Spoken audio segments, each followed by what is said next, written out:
Boa noite, sejam todos bem-vindos a mais uma edição do programa Quarto Poder. Hoje vamos falar sobre 3 temas. Começamos então com a reestruturação do setor das águas, portanto uma decisão tomada na última sessão do Conselho de Ministros. Vamos falar também sobre a retoma da exploração, do projeto de exploração de gás em Cabo Delgado pela multinacional francesa Total Energies e, por fim, o incumprimento da suspensão da exploração de ouro em Manica. Rui Macken, Luís Enxote, Reginaldo Chambuli e Pedro Langa são, portanto, os colegas com quem vamos analisar estes assuntos nos próximos momentos. E queria, antes de mais, desejar a todos vós uma ótima noite e um bom programa. E também uma ótima noite e boa companhia, assim que nos acompanha desse lado de casa. Vamos ao nosso primeiro tema.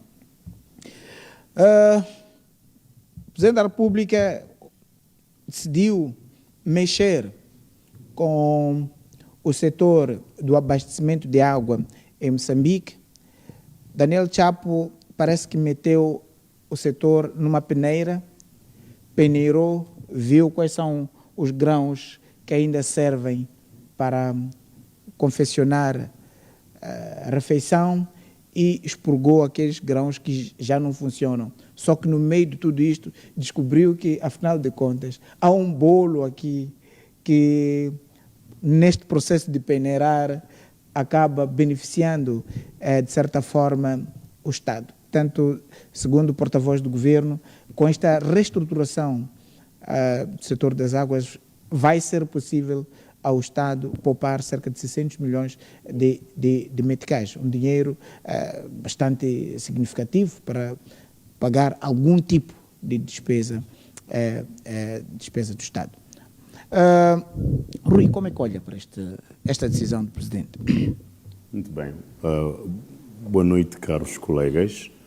Boa noite aí em casa e, mais uma vez, a nossa vénia a Deus por podermos estar aqui e a partilhar esta noite com vocês aí de casa. Penso que uma boa introdução em termos daquilo que é a analogia dos principais problemas que o setor das águas enfrenta em Moçambique, partindo até do pressuposto da própria capacidade da cobertura pelos moçambicanos em quase todo o país. Dados lançados indicam que a capacidade que o país tem é de oferecer a água a cerca de 20 milhões de habitantes e também colocar à disposição a 13 milhões de serviços de saneamento e meio. E penso que só partindo deste pressuposto estamos aqui sobre um desafio bastante enorme e a questão que devia de facto pairar como questão de reflexão é o que é que está a acontecer para nós não podermos melhorar o abastecimento de água aos moçambicanos, nas zonas urbanas, nas zonas rurais. Quais são as grandes dificuldades que os gestores deste precioso líquido têm, considerando o atual sistema de gestão. Então, acho que a aparição do Conselho de Ministros ontem veio, de alguma forma, trazer algum tipo de alento, algum tipo de resposta a estas preocupações, ao criar-se, então, este Fundo Nacional para a Gestão de Água como ponto fulcral, o centro de toda a operacionalização das reformas políticas no setor de água. Não é pouco valor, de facto, que é levantado aqui como um valor capaz de ser salvo e, como diz bem o moderador, que também pode ser alocado a outro tipo de despesa pública, são cerca de 600 milhões de meticais por ano, que, operando com categoria, operando com sabedoria essas medidas trazidas pelo chefe de Estado, nós temos a oportunidade de ter este dinheiro e temos a oportunidade de canalizar este dinheiro para outros setores que são setores de grande importância na gestão da coisa pública. Entretanto, é uma decisão bem tomada e é o que nós queremos. Eu tenho dito, não há nenhum moçambicano que vai contrapor-se com decisões sábias, com decisões estratégicas, com decisões que tendam, de facto, a melhorar o nível de vida dos moçambicanos. Semana passada já falávamos de uma medida bastante importante que o chefe de Estado tinha tomado e esta semana também brinda-nos com esta necessidade de reparar para o funcionamento do atual sistema de abastecimento de água em Moçambique, fazer um screening, buscar os gaps ou aquilo que são os grandes desafios deste setor e aparecer em público com esta proposta de convidar uma reflexão, de convidar uma reestruturação objetiva, com metas bem claras. O objetivo é reforçar a capacidade de distribuição de água a todos os moçambicanos, responder às questões de assimetrias regionais no acesso à água, à questão de qualidade. É bem sabido que a água, aliás, sem água não há vida, e está claro que algumas doenças que fazem o peso ao Sistema Nacional de Saúde, muitas delas advêm por conta do uso e aproveitamento deste recurso hídrico. Então, penso que ao trazermos a visão do chefe de Estado no sentido de melhorar este acesso, é um conjunto de elementos que nós estamos a ser candidatos a resolver a partir de agora em diante. Então, está de parabéns o Governo, está de parabéns o Conselho de Ministros. Queremos ver isto não só em letra como tal, mas como um programa operacional que possa ser compreendido e sentirmos o impacto social destas reformas. Bom, uma das questões que se coloca aqui é que esta reestruturação que o Governo fez no setor das águas, ela, do seu ponto de vista administrativo, consubstancia numa descentralização da gestão da água. Portanto, com a descentralização foi possível, ou será possível, poupar dinheiro, e com a centralização gastava-se muito mais dinheiro. E a questão que se coloca é, estes 600 milhões de meticais que pode ser possível poupar, eram comidos por quem? Essa aqui coisa. Quem é que comia esses 600 milhões? Eu acho que a sua introdução é muito objetiva. Estavam centralizados, eram comidos pelos que estavam a centralizar aqui ao nível nacional. E não é pouco dinheiro, de facto. Eu penso que a estrutura administrativa do Ministério das Obras Públicas, onde estava assente o Departamento de Água e Saneamento, deve ou apresenta uma carga operativa bastante pesada e, a partir do momento que nós cortamos estas banhas, cortamos essas gorduras e damos a responsabilidade administrativa, damos a responsabilidade de gestão ao nível das áreas muito bem identificadas, na Zona Sul, Zona Centro e Zona Norte, eu penso que não haverá, primeiro, provavelmente, necessidade de muito exercício de visitas de monitoria, de visitas de supervisão, por exemplo, uma despesa que esta fica suprida a partir de agora, não haverá necessidade, por exemplo, de termos recursos humanos que estão incapacitado, por exemplo, de assistir os distritos, de assistir as localidades, de assistir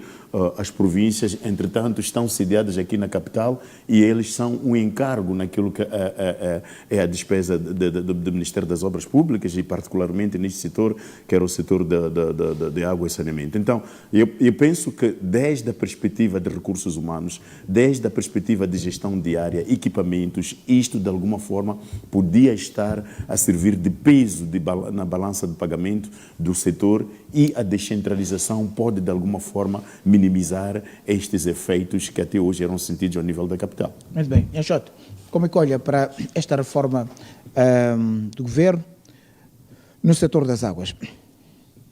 Antes de mais, boa noite, colegas, boa noite ao nosso moderador e extensivo a todos aqueles que nos acompanham a partir de casa. Uma das coisas que se espera de um governo é que ele trabalhe. É para isso que eles estão ali, é por isso que eles têm um suporte, digamos, material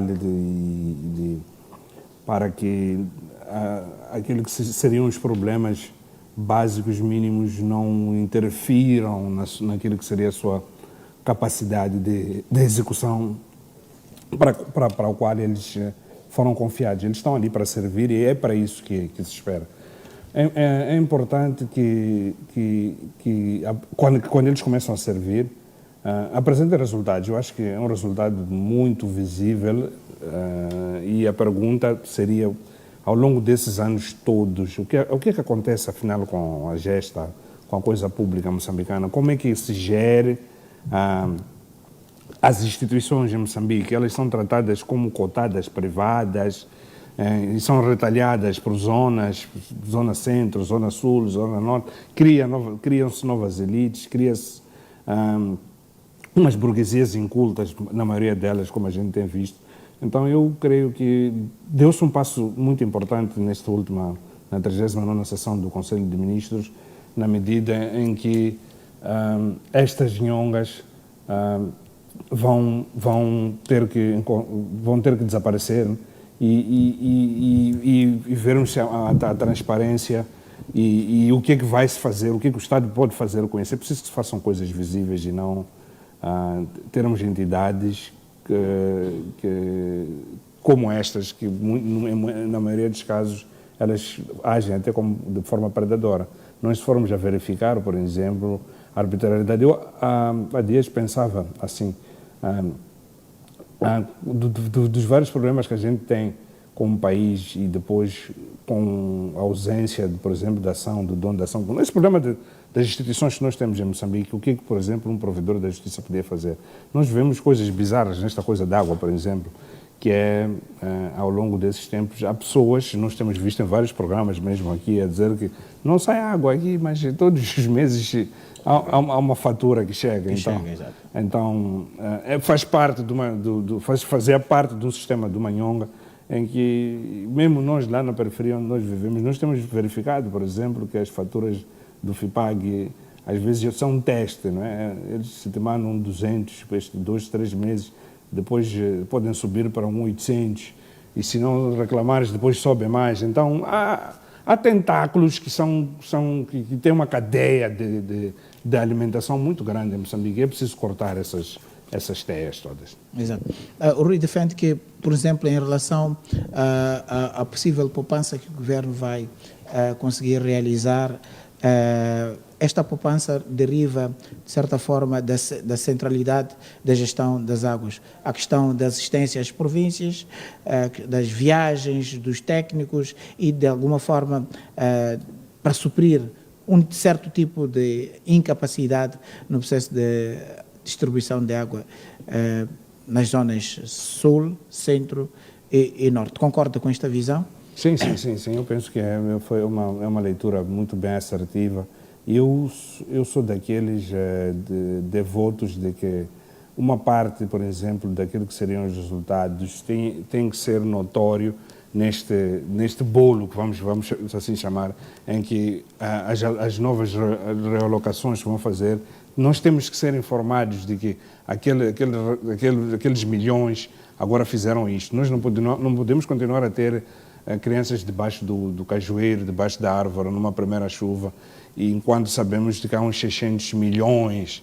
Então temos que saber que daquele bolo, daquela verba, foi-se buscar uma parte para resolver um problema que esconde a nudez nacional. Exato. Ok, Tchambul. Boa noite, telespectadores em casa, boa noite aqui, colegas de painel, boa noite assim, Martinho.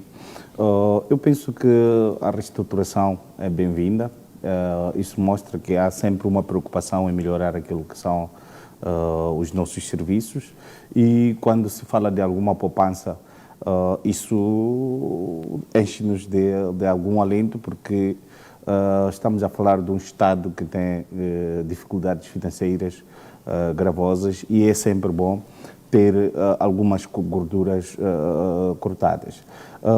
E realmente nestas instituições todas havia muitas gorduras, a começar da própria estrutura de gestão de água e saneamento, que tinha uma duplicação de instituições. Tínhamos o Instituto de Água, de Administração de Água e Infraestruturas, de Administração de Infraestruturas de Água e Saneamento. E tínhamos o FIPAG. Exato. E tínhamos duas estruturas muito grandes, cada uma com sua gestão E é só imaginar que temos a questão de temos o PCA, depois temos os seus administradores, temos as regalias para cada uma dessas instituições, e agora decidiu-se fundir essas duas instituições numa única só. Tínhamos também as administrações regionais, tínhamos da região de Maputo, tínhamos da região sul, da região centro e da região norte.